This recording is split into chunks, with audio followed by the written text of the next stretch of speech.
everybody, welcome back to Meet Me at the Circle Mondays. If you haven't quite catched up on my last video that I posted, I am changing the title of the video to Meet Me at the Circle rather than the line, because I did realize that a few people were getting a little confused with what exactly the line I was talking about. So to clear up all that confusion, we are going to start meeting me in the circle. But for this episode of Meet Me at the Circle Monday, I want to talk about the curveball. And if you've ever watched me pitch, that is the main pitch that I throw, and it's one pitch that I'm very passionate about. So to jump right into it, the way that I grip the curveball is I'll grip on the two seam here, and I'll put my index finger, lefty or righty, it doesn't matter, on the outer part of the seam so that I can push through that seam with the side of my index finger.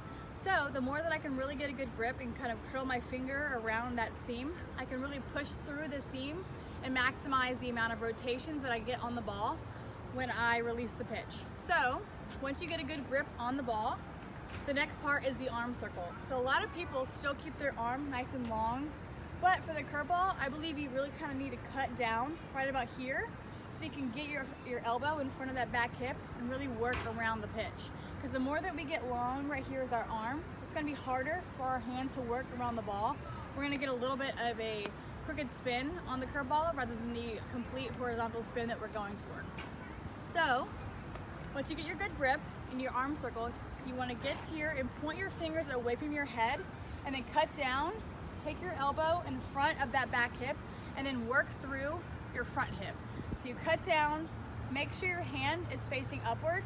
A lot of the time you'll see your hand will start to drop down, and that's when you're going to lose rotation and spin on the ball.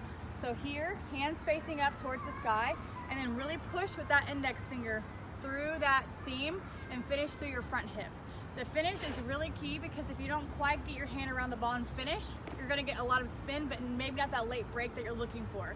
So next time you go to work on your curveball, really check your finger and how you're gripping it, and check your arm circle right here and see if you're getting too long.